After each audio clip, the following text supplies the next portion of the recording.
It's another edition of Time About the Movies, and today we're taking a look at the films of October 8th, 1999. We got 4 movies to look at today, so let's just go ahead and jump on into it. And we'll start off with the biggest new release of the weekend, Harrison Ford and Kristen Scott Thomas and Sidney Pollack's Random Hearts. Was at 7:37. My wife was on that plane. Let your husband know. They were sitting together. Unfortunately, I'm in Congress. If they find out, it's in the newspapers. What's the last thing about your husband that you know is true? There's gotta be something, some sign. I don't trust this any more than you do. Random Hearts, rated R, opens everywhere October. So this is based off of a novel by Warren Adler that was released in 1984, and it's about a police officer and a congresswoman who discover that their spouses were having an affair prior to being killed in an air disaster. You would think this would be somewhat interesting, considering that you've got Harrison Ford and Kristen Scott Thomas among the cast, and an esteemed director like Sidney Pollack, but, yeah, this is a really boring film. It's a really dull movie. The mystery is not that engaging. These actors are trying their best to try to keep keep this together in any way, shape, or form, and they just can't do it, man. I mean, this thing really struggles to be something intriguing and interesting. It's not interesting as a mystery. It's not interesting as, like, this somewhat of a romantic thriller in a way. Like the big problem with the movie is that the plot really has no plot. There really is not a whole lot to the plot with this, and it's a long movie. It's a film that's over 2 hours long, and it drags on. It's a really, really dull movie, and it's a film that really, I feel like, could have been a lot better if they had a better script to work with. You got a good director, you got good talent in front of the camera, but everything else about this movie is just really, really dull. It's a lifeless film that has nothing worth it, and, you know, Harrison Ford probably could have made this work back when he did Presumed Innocent in 1990, but this is 1999, and Harrison Ford's getting up there in age, and even a guy like him, as a badass he is, he can't really make this work, and unfortunately for him and Kristen Scott Thomas, they're trying their best, but the material just isn't there to really warrant anything of value here. It's a real disappointment of a film, considering all the talent that's on the camera, and also with the director behind the camera. But other than that, though, this thing really needed a much better script. It was in development hell for a number of years, and usually with these development hell projects, you really need the right people to come together to make this work, or you get a really, really bad film. And this is an example of a really, really dull film that has nothing to it at the end. And, yeah, not much more to say about that one. So that's Random Hearts. Let's go ahead and move on to our next movie, and that is Molly Shannon in Superstar. Want to be spanked? Sorry. In a world of somebody, Superstar! everybody thought she was a nobody. You super suck. Now, she's going to prove she's a Superstar! Molly Shannon. When I get nervous, I stick my fingers under my arms and I smell them like that. Superstar. Starts Friday, October 8th. So this is, of course, based off the Saturday Night Live character Mary Catherine Gallagher. And, by the way, before we get to this movie, there was something I wanted to bring up with The Night at the Roxbury, because this was something that happened back around this time with Saturday Night Live. They did this thing where you can find this article on the website for Saturday Night Live talking about what the contracts were like back then. And basically what the contracts were was that the new contract for first-year Saturday Night Live players is quite different from the ones offered new cast members prior to the start of the season before, back in 1998. Basically, they had this thing where NBC could take a Saturday Night Live player off the show anytime after his or her second year on the program and put him and her on an NBC sitcom. A cast member does have the option of saying no to the first 2 shows proposed by NBC, but must accept the third, and NBC dictates the length of the sitcom's contract, which could run as long as 6 years. In a nightmare scenario for the managers and agents, NBC could sign someone to a 6-year Saturday Night Live deal, then conceivably at the end of those 6 years toss them into an NBC sitcom for another 6 years, as they call their indentured servitude, showbiz style. But this is where it gets interesting. The new contract also gives NBC and Lorne Michaels considerable say in the movie careers of Saturday Night Live cast members.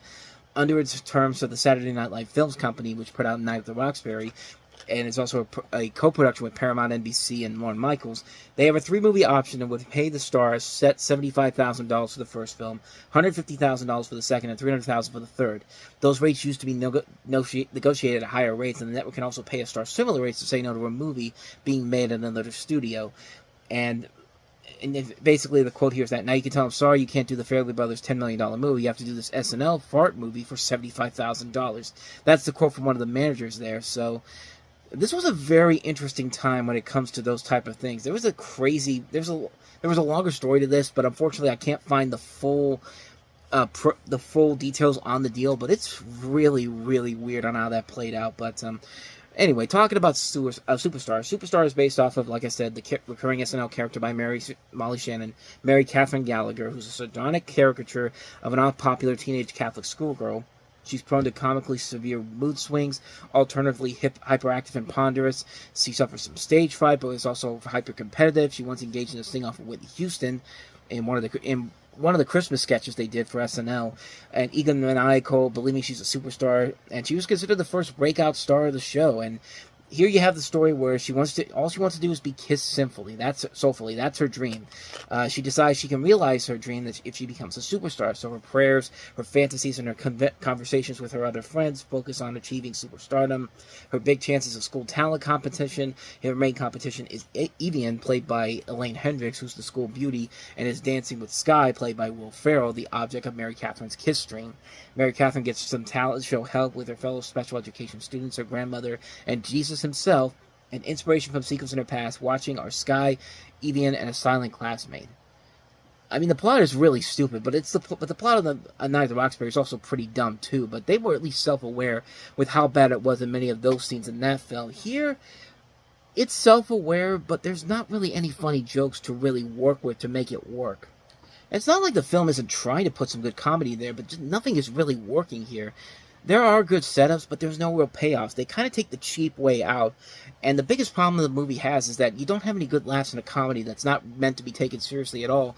Plus, as you see in the trailers, they're taking a lot of the recurring gags in those Mary Catherine Gallagher shorts. I mean, you got to have her dancing into her whole thing of chairs and falling over. You got to have her do the thing with her hands, putting her underneath her armpits and then going up and smelling them. It's just like, okay, so what else do you have for us? I mean, Molly Shannon is a fully capable comedic actress who's proven time and time again that she can make us laugh in movies and TV shows to make something like this work. Maybe if she had more to do with the script, maybe it probably could have worked better to the film's advantage. I'll give her credit. She is trying her best to make it work with the material given, but it's not her fault the comedy isn't all that good. It's a movie that I think could have worked better if there was more input from Shannon on the script itself to make it work as a comedy, but it's pretty lame as it stands. It's not funny. It's pretty bland. It's too predictable.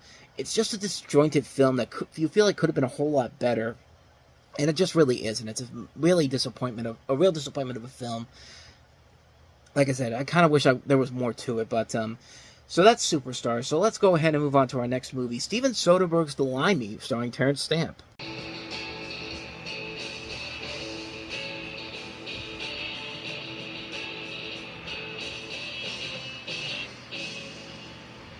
Yeah, I almost forgot this was a Steven Soderbergh film, and I usually like a lot of his work, and I know what it is, but I couldn't put it together that this was a Steven Soderbergh film at first. But here you have an English career criminal played by Terrence Stamp who travels to the United States to investigate the recent suspicious death of his daughter, and you have Leslie Ann Warren, Louise Guzman, Barry Newman, Nicky Katt, and Peter Fonda among the cast in here.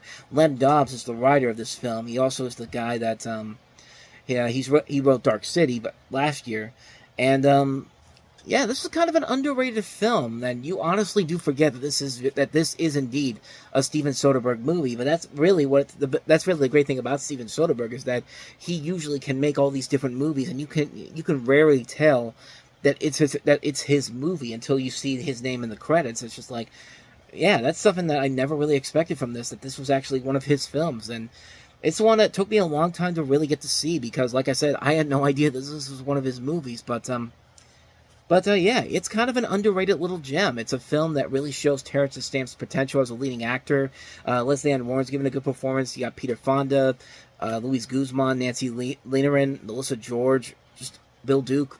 A good cast overall here. A really convincing storyline here. And it is very short, too. It's only about an hour and a half long. So it's not making you sit there for a long period of time like something like Random Hearts. And you're at least interested in what's going on with the story. You're interested to where the story is going to end up going. And it does have a good payoff at the end. It's a very good, interesting film. Very underrated movie, honestly. It's one that I think you should definitely check out. If you love Steven Soderbergh's work, you'll definitely get a kick out of this. And if you've been waiting to see Terrence Stamp in a leading role like this is actually worth a watch. I think he delivers one of his strongest performances in this film. So Limey, yeah, definitely check this one out if you haven't seen it. It's definitely worth a watch. So, with that said, on to the last movie, and that is Hilary Swank and her Oscar-winning performance in Boys Don't Cry. Are you? Are you not?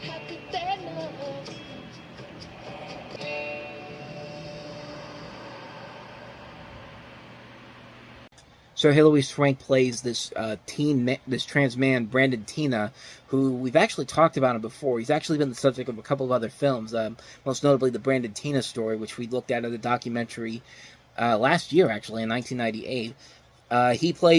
Hilary Swank plays him, who attempts to find himself in love in Nebraska, but falls victim to a brutal hate crime perpetrated by two male acquaintances.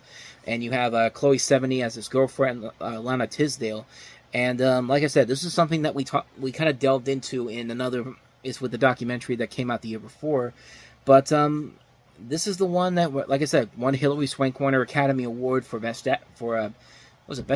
Actress, I believe. Yeah, Best Actress, because Angelina Jolie, I think, won Best Supporting Actress that year. But it's a pretty good movie, and it really is a showcase to show what Hilary Swank can do as an actress. I mean, she plays this role really convincingly well. If you look at pictures of the guy that she's playing, she really gets the look down. I mean, they did a pretty good job of making her look like this person. And it's a movie that really has stood the test of time. I think a lot of people can still look at this film over 25 years later and notice that this film really is still very much relevant, even by today's standards. I mean, it's a film that really is well done. Even if we don't know the story of this person in real life, Brandon Tina, you can get by the performances in this a lot. Hilary Swank, Chloe Sevigny, you believe their chemistry together. The director, Kimberly Pierce, does a pretty good job handling this story. The subject matter is done in a way that it's uncomfortable at times, but never to the point where it's never like Schindler's List or 12 Years a Slave, where it's going to be really hard to watch a movie like this over and over again. But this is one you can watch and feel like you got a lot out of it. It's a film that's really well made, has great performances all around, a really good director at the helm of it. It's a really good film. I highly recommend checking it out if you haven't seen it already. Watch it mostly for Hilary Swank, because she really shows she really shows why she won the Oscar that year. She definitely deserved it. It's a great performance. Really solid film. I definitely recommend Boys Don't Cry. So on that note, we wrap up another edition of Time About the Movies. When we meet next time, we'll have Brad Pitt and Edward Norton in David Fincher's Fight Club, Bruce Willis and Michelle Pfeiffer in The Story of Us, The Omega Code, and Richard Farnsworth in The Straight Story. So 4 films to look at next time. We'll double those on the next episode. But until then, thank you very much for watching, and if you want to see more videos like this, please hit the plays on the next page, check out the previous episode, and if you like what you saw, hit the like and subscribe button if you want to see more videos like this on this channel. So, with that said, I am off. I will see you guys next time. Thank you for watching, and as always, take care.